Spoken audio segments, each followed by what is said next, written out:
So, how do you get a classic old Mercedes-Benz for free? It might sound counterintuitive, but you actually buy 2 or 3.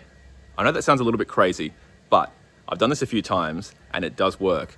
All you have to do really is put all the best bits into one car and all the spare bits you can sell, and it generally pays for the costs of the cars you bought.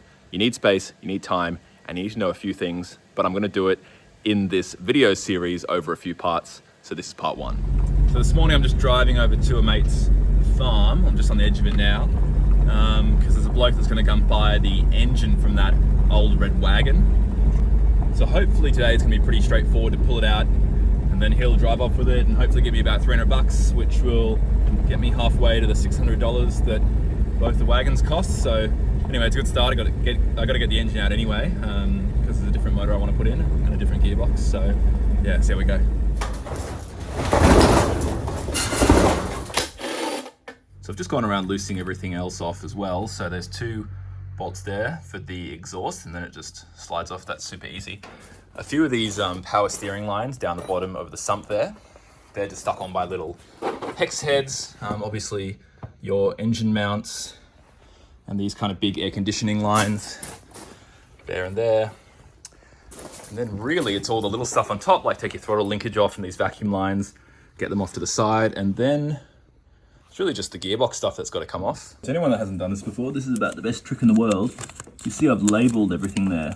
So then when I put the next motor in, I know what each bit of the wiring is.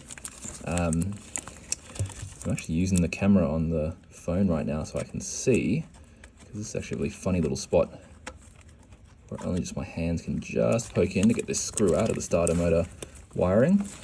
So every time I'm removing something, I'm also just labeling what it is. So for example, that 17mm banjo bolt there, that went to that, which is the top of the SLF pump, and I'll just chuck that tag on top.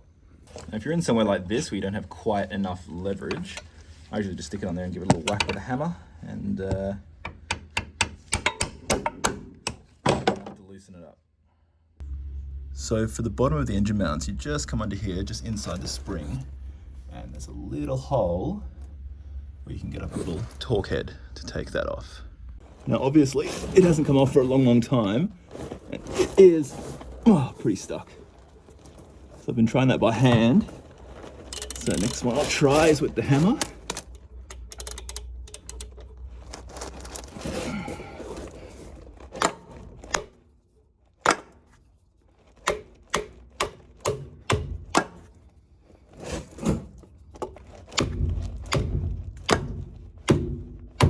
That's really stuck, so I don't love doing this, but I'm gonna have to use the torque wrench on it. I really hope I don't strip it, because it's a really annoying little head in there. So this is basically what I didn't want to happen, which was the nut get rounded, but as you can see there, this is exactly what I didn't want to happen. As you can see there, the nut is getting just that little bit rounded. So I actually managed to get those engine bolt mounts out. As you can see, they're a little bit rounded, but what I did in the end was just spray some Penetrol on there. I don't know if it actually got in there or not, but what I always like to do is when your Torx head is in there, you just give it some taps from that end, and it kind of just loosens everything up enough for them to come out. And if you go down to your local fastener shop, the last time I did an engine swap, I actually went down and found these exact same size bolts in high tensile steel, and they were much, much cheaper than trying to buy them from Mercedes-Benz or anything like that.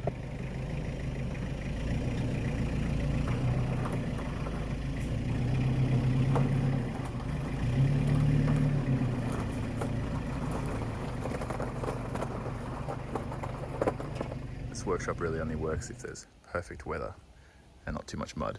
So now I've got to try and move the car backwards rather than move the crane, because we've got a lot of clearance here on the front essentially. So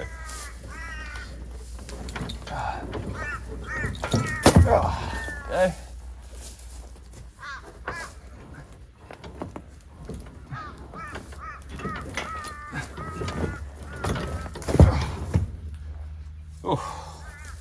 So as I push it back, I'm just kicking those bricks under to get the engine forward a bit. This chain does look a little skinny, but it is rated to something like 180 kilos. And there's 3 points of contact, so that's 180 per third. So it should be plenty. I don't think the engine weighs much more than a few hundred kilos. So the only tricky thing about this setup really is that because we're on grass, we can't really move the engine crane that easily when there's weight on it. So I've got the two chains at the back a bit more slack compared to the one at the front because the gearbox is attached. So hopefully when it gets pulled up, the engine will just kind of lean back with that extra slack. So see how it goes.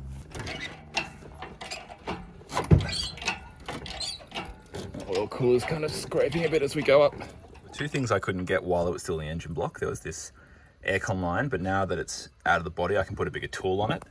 And same with that, which is the oil pressure sender to the gauges in the dash. That was really rounded, but as I get the engine out, I'll be able to get a better tool on it and hopefully be able to get it out pretty easy with some vice grips or something. So I've just loaded that engine into the back of that bloke's ute and he's driven off with it. He's given me $300 for it, which is nice. It's probably a bit less than the engine's worth, but I don't mind. That's already halfway to the $600 that I paid for both the cars. So far we're doing pretty well. So next week, I'm gonna take that car back over to my place and put it next to the other one and chuck that engine in and see how it goes. This car's been sitting for about 4 or 5 years, and about 3 or 4 months ago I started it and actually started and ran really, really well. I drove for half an hour and it ran beautifully, had good temps, it actually drove really well. So I'm gonna try and get it started today and move it over next to the other car, and then we can get started on swapping the running gear over. So obviously a big problem with letting a car sit is it gets full of rats and stuff. This interior is actually really mint, so I have to give it a really, really good clean now. So as well as just rat shit, there's a bunch of ants nests and obviously a lot of huntsmen as well, being here in Australia. Of course, there's giant fucking spiders in there. All right, here we go. It's glowing, that's good. Let's glow it for a bit. Might actually glow it twice.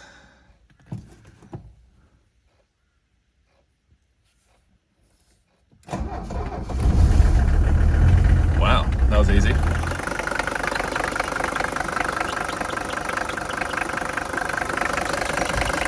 We'll do the old cap test, but look at that, no blow by. The motor's cold, so you can check for bubbles.